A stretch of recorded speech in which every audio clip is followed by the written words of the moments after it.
My opponent argued for the fact that Affordable Care Act is benefiting more Americans. His first claim stated that the Affordable Care Act is helping to create more affordable health plans for Americans and would save money for Americans. His second claim was that new policies imposed on insurers will benefit the customers. And his third was assisting more small businesses to ensure the employees will help benefit the Americans. The problem with the first claim is that my opponent stated that all of the health plan so far was paid for, but I found a study that the Washington Post did that said that it really isn't paid for, it just is kind of planned. And they plan on making budget cuts towards the way that the hospitals operate that care for the people that are on these plans.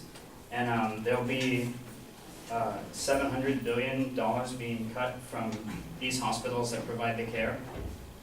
And this could decrease the quality of the care given by the doctors at the hospital.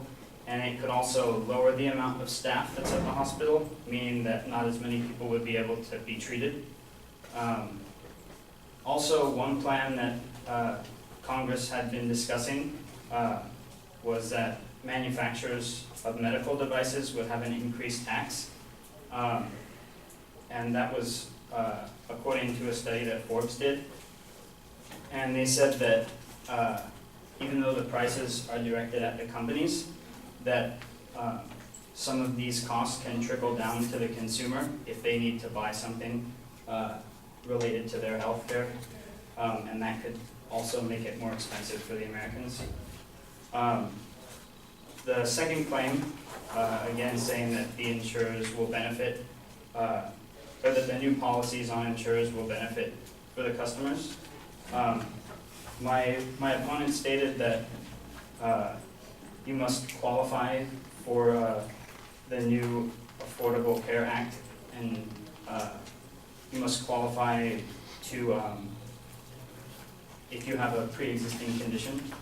And the problem is that he didn't really state what the qualifications were, even if you did have a pre-existing condition.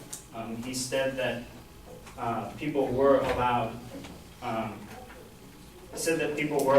to get new health care if they had a pre-existing condition, but he also said that they must qualify for it. So it made the argument invalid that he said that there had to be a qualification on top of that.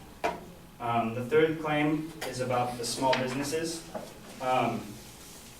There was an article that the Wall Street Journal wrote about a month ago that interviewed about 889 businesses that all had 50 or more employees.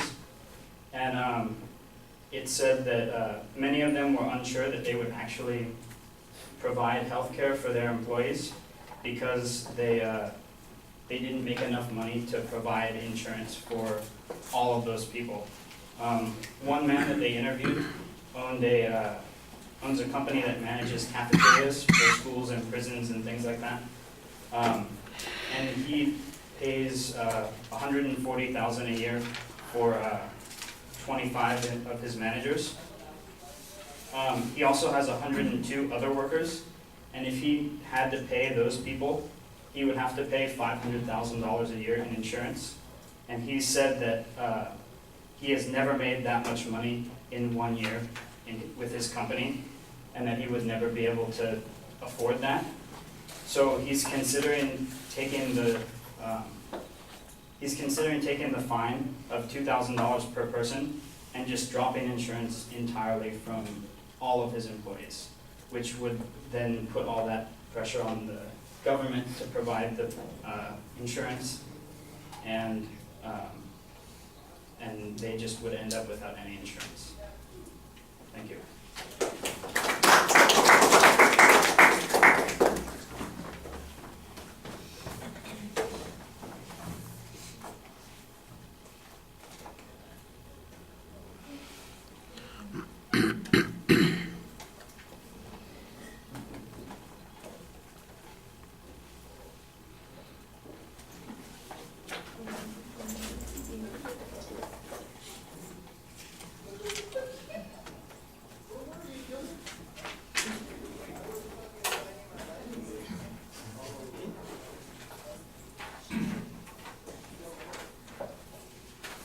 You think maybe we should close that door? No, really. You like hearing all that conversation?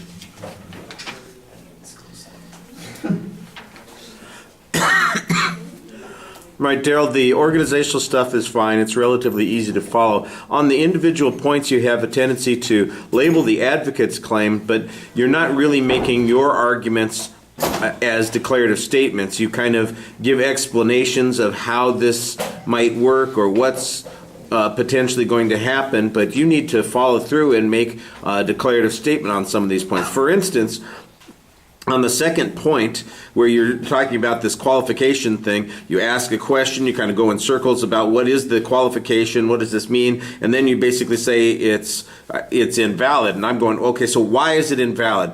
The argument is if there is a qualification for people to get this coverage, then there is some way in which they could be excluded and you won't have the coverage. Make a statement, make an inference. On the last point, for instance, you've got this good example here about the guy with the company who's going to perhaps give up offering any insurance at all for any of his employees in order to be able to continue to financially operate. Well, that's a good example.